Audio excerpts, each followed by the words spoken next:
Hello again. Did you miss me? Perez Hilton here, the queen of all media, the original influencer, and your number one source for everything It Ends With Us saga. And I am making my way through Blake Lively's amended complaint against Justin Baldoni. Doing this in real time and in chronological order from beginning to end of amended lawsuit. Where we left off, she quickly hurried through pre-production and production, and we are now leading up to the film's release in the summer of 2024. By this point in her amended lawsuit, Ryan Reynolds' wife has accused him of being inappropriate, not just with her, but with multiple female cast members too. And she claims that these female cast members have given her permission to mention this in her amended lawsuit.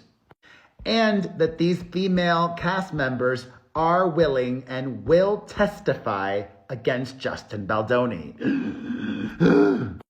So, leading up to and in connection with the release of the film, during the summer of 2024, Miss Lively and fellow cast members promoted the film in accordance with the marketing plan created and delivered by the film's distributor, Sony, which is summarized in the talking points attached hereto as Exhibit C.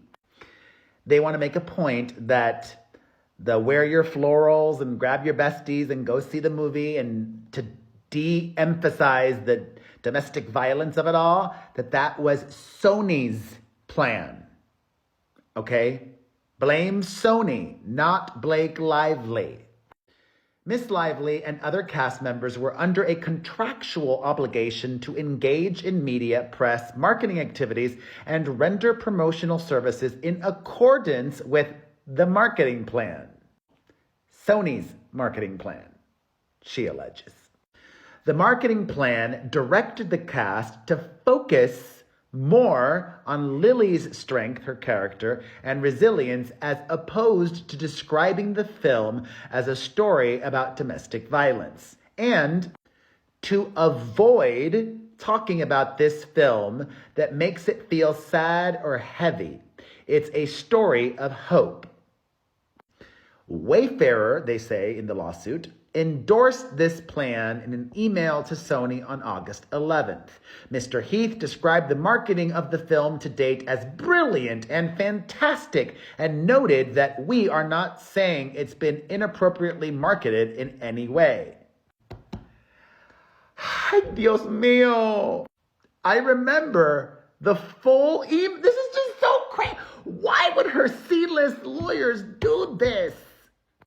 If you have forgotten, at this point, his producing partner reached out to Sony to say, great job, and we want to remind you all that we think it's important to also talk about these issues. And as Justin Baldoni mentioned in his amended lawsuit, he was working with DV groups and survivors, and had been doing that for quite some time. And it was important for him to get that message out there. That was the context of that email.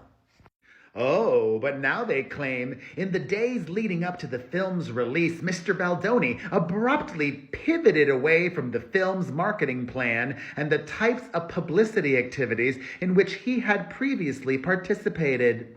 What the public did not know was that Mr. Baldoni and his team did so in an effort to explain why many of the film's cast and crew had unfollowed Mr. Baldoni on social media and were not appearing with him in public. To that end, he and his team used domestic violence survivor content to protect his public image. Other cast members contemporaneously observed Mr. Baldoni's pivot as it was happening.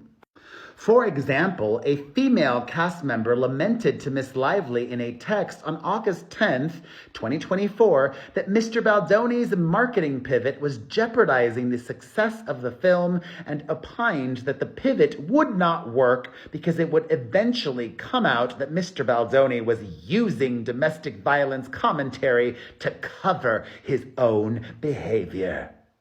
What the public also did not know was that this was the beginning of a multi-tiered plan that Mr. Baldoni and his team described as social manipulation designed to destroy Miss Lively's reputation.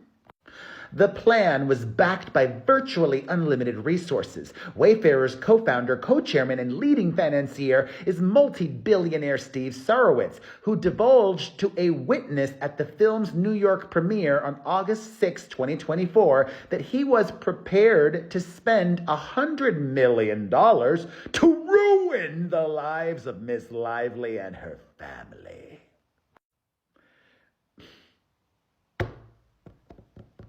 I mean, I'm finding this a little hard to swallow. Hopefully, these cast members and in this instance, witnesses that she's referring to, hopefully they do testify for her as she claims they're going to. This has to go to trial. This has to go to trial. Ugh! And it frustrates me that if it does end up going to trial, because it's a federal case, cameras won't be in the courtroom. But I will keep you updated as I have been. But there's more. Ooh, that was not the only time Mr. Sarowitz made such a threat. Later, in August 2024, even though the film had turned out very well and Wayfarer had made a lot of money on it, Mr. Sarowitz confessed to another witness, an individual who was working with Wayfarer on an unrelated project, that if Miss Lively or Mr. Reynolds ever cross the line, ever, then I will go after them. He declared, "I will protect the studio like Israel protected itself from Hamas. There were 39,000 dead bodies. There will be 2 dead bodies when I'm done. Minimum. Not dead, but you're dead to me, so that kind of dead. But dead to a lot of people if they ever get me to that point. I'll make it worth their while, because I'm going to spend a lot of money to make sure the studio is protected."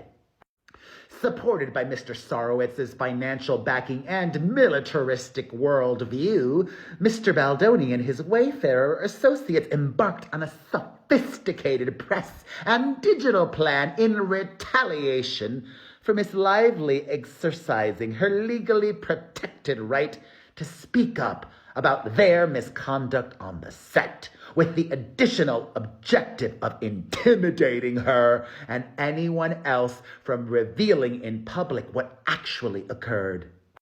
All right, y'all, by this point, am I the only one getting a sense that Ryan Reynolds helped write this amended complaint? It's dramatic. It's well written. It's very Ryan Reynolds. Just like he rewrote that rooftop scene. Oh, and coming up next, we're getting to the publicist and the crisis PR expert.